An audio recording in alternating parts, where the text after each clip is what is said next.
ہر روز new video کی notification کہ ایک مرتبہ سیدہ فاطمہ الزہرا رضی اللہ تبارک و تعالی عنہا بڑی فکر میں بیٹھی ہوئی ہیں. حضرت سیدنا ابو بکر صدیق کی بیوی حضرت اسما بنت امیس آتی ہیں اور آنے کے بعد پوچھتی ہیں کہ بی بی آپ اتنی فکر مند کیوں نظر آتی ہیں؟ غمگین تو پہلے ہی سے رہتی تھی، فکر مند کیوں ہیں آپ؟ سیدہ نے کہا اسما دنیا سے جانے کا وقت قریب آ گیا. میرے بابا نے مجھے دنیا سے جانے کا جو وقت بتایا تھا اب وہ وقت قریب آ گیا ہے.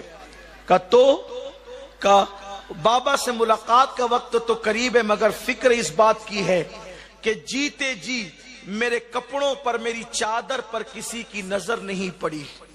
اب فکر یہ ہے کہ جب میرے وصال کے بعد میرا جنازہ اٹھے گا تو میری چادر پر لوگوں کی نظر پڑے گی. میں سوچتی ہوں جیتے جی تو نظر نہ پڑی میری چادر پر، بعد وصال نظر پڑے گی. بس فکر یہی ہے کیونکہ مدینے والے جب میت لے جاتے ہیں، جنازہ لے جاتے ہیں تو کھاٹ پر رکھ کر چادر ڈال کے لے جاتے ہیں کھلے طور پر. یعنی یہ جو ڈولی کا رواج ہے نا، آپ کے یہاں پتہ نہیں کیا رواج ہے، ہمارے یہاں مہاراشٹر میں ڈولی ہے، جنازہ تیار ہوتا ہے اور اوپر سے چھتری ڈال دی جاتی ہے تو میت نظر نہیں آتی. یہ رواج نہیں تھا اس وقت مدینہ منورہ، یعنی کہ کھٹیا پر وہ میت رکھ دیتے تھے اور چادر ڈال کر پھر وہ کھٹیا اٹھا کر کے لے جاتے تھے. کوئی جنازے کی یہ شکل نہیں تھی جو موجودہ شکل آج ہے. تو بی بی نے کہا، سیدہ فاطمہ الزہرا مخدومہ کائنات نے کہا اسما جیتے جی تو میری اپنے چہرے کی بات نہیں کر رہی ہے. میری بہنوں سوچو حیا کسے کہتے ہیں؟ اگر حیا سیکھنا ہے تو بی بی زہرا پاک سے سیکھو. چہرے کی بات نہیں کر رہی ہے بلکہ اپنے چادر کی کہ جسم پہ جو چادر ڈالی جائے گی. فرماتی اس چادر کو کبھی کسی نے نہیں دیکھا بلکہ سیدی اعلیٰ حضرت امام احمد رضا نے تو یہاں تک لکھ دیا اور تحقیق سے لکھا کہ فاطمہ الزہرا وہ ہے جس کے دوپٹے کو مرد تو مرد ہے کبھی چاند و سورج نے بھی نہیں دیکھا. کہتے ہیں جس کا آنچل نہ دیکھا مہو مہر نے اس ردائے نزاہت پہ لاکھوں سلام. چاند و سورج نے جس کے دوپٹے کو نہیں دیکھا وہ میرے نبی کی شہزادی. میں چیلنج کرتا ہوں پوری دنیا میں کوئی ایسی خاتون لا کر بتا دو جس نے اپنے دوپٹے کو چاند و سورج سے بھی بچایا ہو. یہ صرف میرے نبی کی شہزادی ہے، یہ میرے نبی کی بیٹی ہے، حسنین کریمین کی امی ہے، مولا علی کی بیوی ہے. اللہ اکبر، کیا شان والے یہ لوگ تھے. وہ کہتی ہے فکر اس بات کی ہے کہ میری چادر پر مردوں کی نظر نہ پڑے.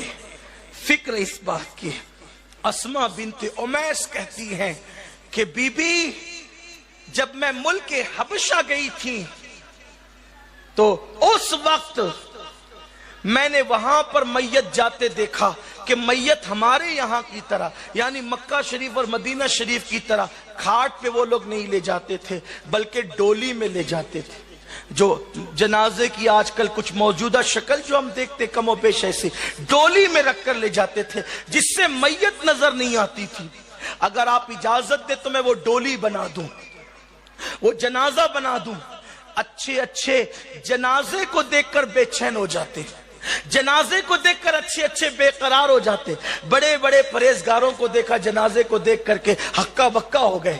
لیکن وارے بی بی زہرا تمہاری عظمت کو سلام کہ اسما بنت امیس جب وہ ڈولی اور جنازہ بنا کر کے لائی، رکھا سامنے رکھا، ڈولی سامنے رکھی جنازہ. بی بی دیکھو اس میں میت پر نظر نہیں پڑ سکتی.